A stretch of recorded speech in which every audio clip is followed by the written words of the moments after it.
The Reserve Bank of India, the country's central bank, has been increasing its gold reserve, now holding over 880 tons. But that large number is just a small fraction of the total. The real power of India's gold isn't in the government world, it's with the people. Indian household owns an estimated 25,000 tons of gold. This isn't just a massive amount of wealth, it shows a quite widespread control over the nation's treasury that is far greater than its own central bank. So, who is really in charge of India's gold? To understand this huge difference, you have to look beyond number. In India, gold is more than just an investment. It is a core part of culture, tradition, and a family security. For centuries, it has been the main way to save and pass down the wealth. Gold is essential for weddings, festival, and religious events, where giving it is a sign of good luck and social standing. In fact, it's estimated that weddings alone drive about half of India's yearly gold purchase. The strong cultural connection is linked to a distrust of official financial system like banks, especially in rural areas and among older generation. For millions of people, a gold chain or coin feels more real and reliable than a stock certificate.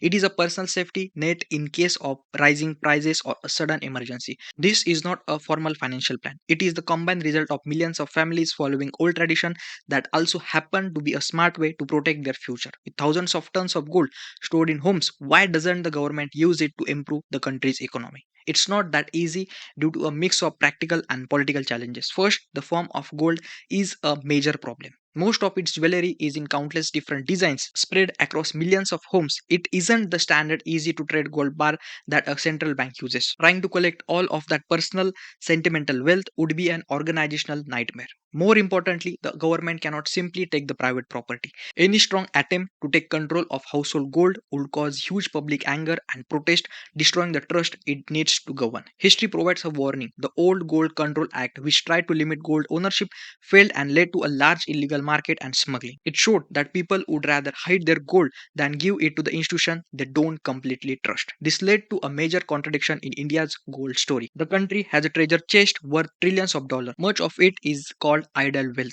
Gold that is locked away in a safe does a great job for protecting families' money, but it doesn't help start new companies, build roads, or help the nation's economic growth. For that to happen, the gold needs to be monetized or brought into the formal banking system. This is happening slowly, as a lot of household gold is used as a security for loans, which put some of its back to productive use.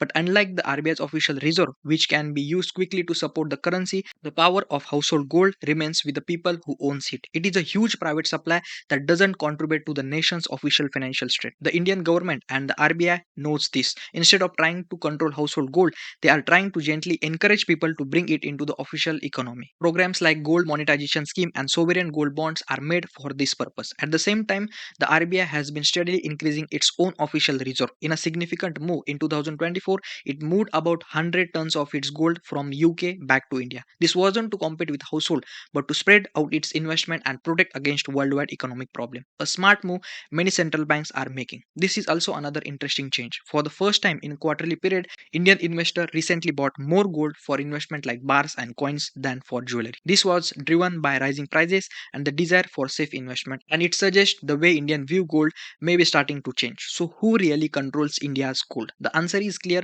the people do. Their power isn't official or written in any law. It comes from centuries of culture and personal choices of millions of families. The government can offer guidance and incentive, but the final control stays in the household safe. This spread out quiet power is a key feature of India's economy, making its citizens the true guardian of its own golden future. What are your thoughts on this unique power dynamic? Share them in the comments below. See you in the next video. Take care. Bye bye. And make sure you subscribe to the channel so we can reach 1,000 subscribers. See you in the next video. Bye bye.